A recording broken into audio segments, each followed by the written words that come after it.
Hey guys, it's RodimusPrimal. I am back with another video, and today I'm going to talk to you guys about the rumor about the fate of Transformers Earthspark, in addition to what could be the fate of core class figures as well. We also have an interview with the director, Josh Cooley, for Transformers 1, and some of the story bits that he talks about, in addition to some news about the G.I. Joe Transformers movie crossover. Of course, I got a lot to talk about, so sit back, relax, make sure you're subscribed to the channel, and let's transform and roll out.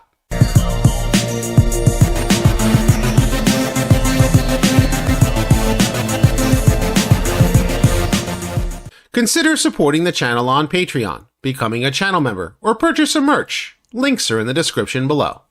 Okay, so this news comes directly from JT Prime. He has been someone who has consistently given us a lot of information from what the retailers are receiving, and it's been fairly accurate as far as we can tell for what the information is.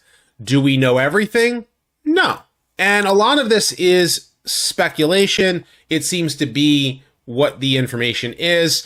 And I wanted to wait a little bit for it, before I actually talked about it, because there is some, speculation as to what it could mean, but it's also, how could I put it? I don't think it's the end of the world, but I think that if they were to do it again, if they were to try and bring out core class, it would probably be best to do it in a different direction. And I'll get into that. But first, let's actually talk about what is said here. It says, I know the writing was on the wall. I just wanted to clear some things up from what I know. You can take this as you will, but anyways, I've seen about 95% of the solicitations for 2025, and that was offered to retailers. Core class is not one of the price points being offered next year, at least in the traditional sense. Some figures will trickle out in some multi-packs. And in all honesty, the data I've seen shows the price point has not been performing the way Hasbro would like it. Another thing I can confirm is yes, it seems Earthspark will not be going past Season 2. The replacement for it is already in the works. The first wave of toys has already been solicited to retailers. The toy's branding doesn't mention it being related to Earthspark at all so far. So, let's talk Earthspark first. And I have seen the first episode of Transformers Earthspark Season 2. I know not everybody likes it, and I know some people really love it. That is what it is. But the toys themselves are not selling, and if the toys are not selling, then yeah, they're not going to end up continuing it past the point in which they have brought it. And that is kind of the reason why I think that's where we're going with Transformers Earthspark, is that it just didn't captivate the audiences the way that they wanted to, which didn't lead to toy sales, which kind of hurts them in that regard. So the next Transformers cartoon could in turn be a sequel to Earthspark, or it could be something brand new, totally different.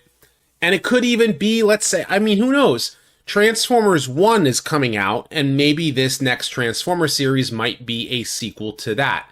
We don't know. It's all speculation at this point. All we know is that the end of Season 2 for Transformers Earthspark is speculated currently to be the ending. And it is what it is. So, I after seeing the first episode of Season 2, and I've seen a lot of people who really love Earthspark say they're not feeling the rest of Season 2. I can understand, but I'll leave that speculation until we reach that point before we can kind of point out what it is and isn't that people like about it.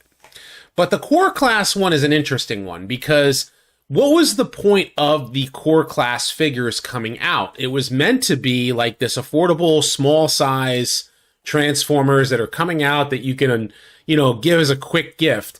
But the price of them was steadily going up, and a lot of it wasn't necessarily the best choices. Now, I really do like the Seeker mold that they chose, for the core class figures. And I know some people really like the Optimus and what have you, but some core class figures were really good, like Rat Trap. was really nice. I think Iguanus was kind of cool, but I wish that it was it was done differently as far as a Pretender is concerned. And I want to talk about Pretenders, in a little bit, but before that, I want to talk about a little bit more about the rest of the core class figures. The characters like Rumble and Frenzy and Wheelie and in Studio Series, like that was really cool because those characters were meant to be in that kind of scale. Same thing for Rat Trap within the characters that they were released with. The only thing is that the robots were just a little bit on the smaller side, and it did feel like it would have been better maybe if it was a smaller deluxe, or if the scaling was just a little bit smaller, but it wasn't necessarily the best, execution with all of them. That being said, where could it go if they were to do something different with the core class figures? And my thought process is maybe they could have done Pretenders. Right now, currently, what they're doing is they're doing the shell of the Pretender and the alt mode of the inner robot. Now, Pretenders, the way that they worked, if you're not familiar with what Pretenders were, they were, the toy line was released in 1988 and through 89, and the Pretenders had a smaller robot that would transform into a vehicle, and they had this outer shell that could have been either a human in a bodysuit or like a spacesuit kind of thing, or aliens and such. And I should do maybe an overview on Pretenders as one of my retrospective style videos.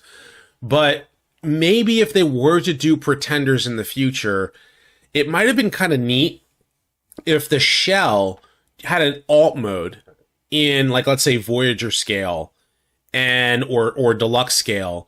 And, you could have done characters they could have done Stranglehold. You could have done Octopunch.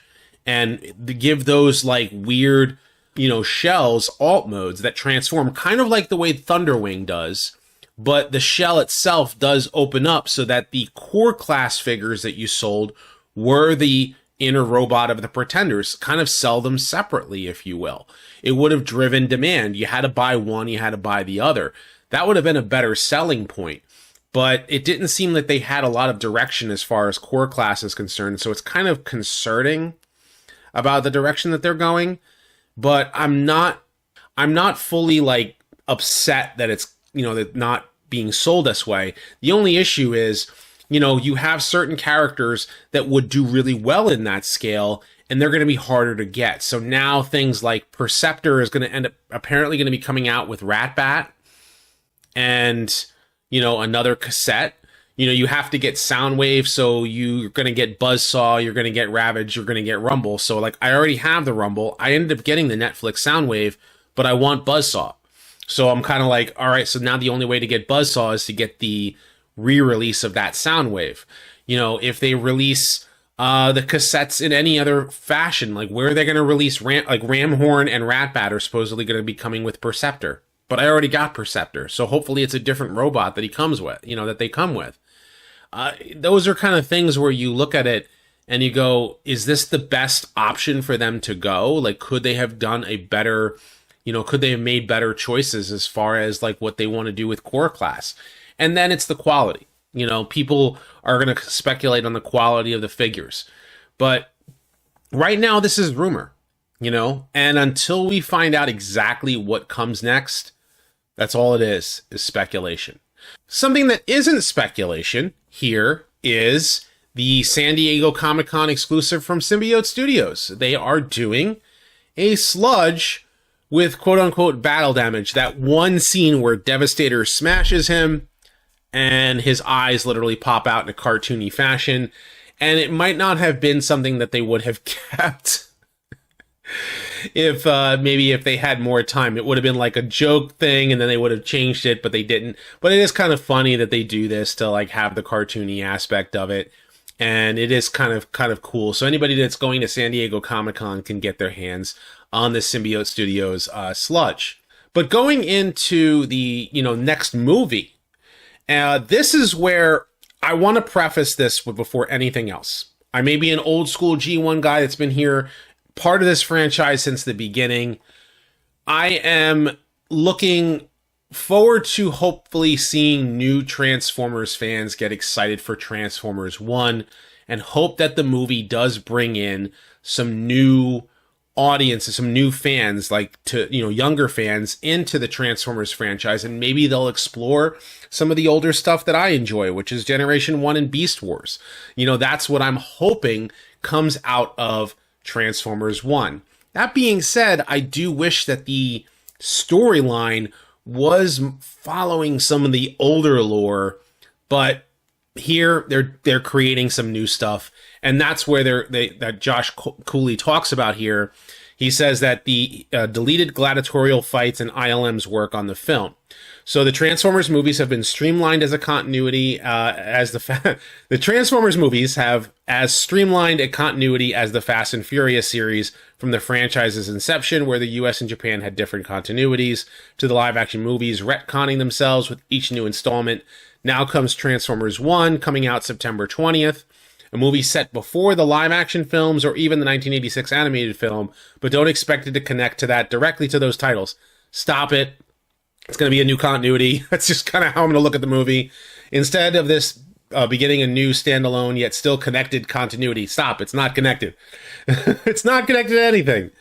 Bringing it back to the very beginning, from the destruction of Cybertron before the Civil War, before there even was a Megatron and Optimus Prime, this place of vast opportunity, the Transformers equivalent to the Old Republic era of Star Wars. That sounds promising, but I think of this as a new beginning of a new continuity where eventually the kind of major set pieces that we come to know of Transformers would still happen, but it might not be exactly the same way.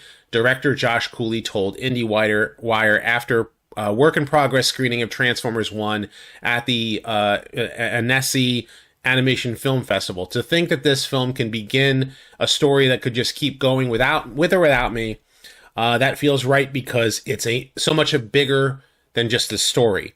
Transformers 1 takes place at a time when Optimus Prime and Megatron were simply known as Orion Pax and D16. They're giving him D16 because of the Japanese numerical system of what they were using when they were releasing the Transformers toys back in Japan, and Megatron was Destron number 16 out of all of the Decepticons that were released as Transformers after they were already released as Diaclone. That's where D16 comes from. The film has an epic story about the rise of these two leaders, while also including the start of a revolution, a years-long conspiracy, and war with other aliens, and much more. It's a lot to cram in just about 90 minutes. It makes sense then that director Josh Cooley looked at biblical epics like Ben-Hur and the Ten Commandments for inspiration, even if those are twice as long as this film. Those are epic tales of relationships, much like that of Orion and D16, which we see evolve as friends as they evolve as people. Unfortunately, the limited runtime meant Cooley had to limit how much of the characters' origins to show on screen, including changing part of Megatron's accepted story. If we had all the time in the world, it would have been fun to show Megatron as a gladiator, and would have had the two characters come from very different backgrounds. We actually had a gladiator scene that alluded to this origin, and that was cut out. Instead, Orion and D16 are reimagined as bunkmates, working as miners to bring Energon back to the planet after a years-long drought. So that being said, and I'm just going to, before I move on, thinking about that from the perspective of the origin story that they're choosing, they've chosen to make them best friends before the war. And it kind of makes the story like X-Men. And now, I like X-Men, but let's be real here. Optimus Prime and Megatron were never really Xavier and Magneto. You know what I mean? The entire, X-Men fighting, evil mutants was basically, Xavier and Magneto having a disagreement, right? And in a way, that's kind of what they're doing here with Optimus and Megatron. And yes, it's a reimagining. So the whole idea here is to create this new story that new fans can get attached to. And I guess that's fine because, Transformers is constantly rebooted over the last, 25 years or 24 years, so to speak. Ever since, Robots in Disguise Armada, so to speak, every reimagining has been, let's go back to, let's retell a story, so to speak, of Transformers first starting out and battling each other. And that's kind of what they're doing here. They're going back to the beginning and having it be that Optimus and Megatron were buddy-buddy. Now, I understand there's the War Dawn, episode, but they weren't friends in that. But this is different. And so the older fan like myself kind of wishes that they would have done things like that. They would have done maybe some Megatron became a gladiator that worked his way to become the most powerful Decepticon, to lead the Decepticons, since their whole society is based on a cryptocracy. But this is different. This is a whole different tale. And I know some people are like, I'm not into Transformers 1. I don't like the animation. That's fine. For everyone else, they might enjoy it. New fans might enjoy it. It might bring new Transformers fans in. Maybe they might go back to some of the older stuff and check out G1 and check out, where the franchise began.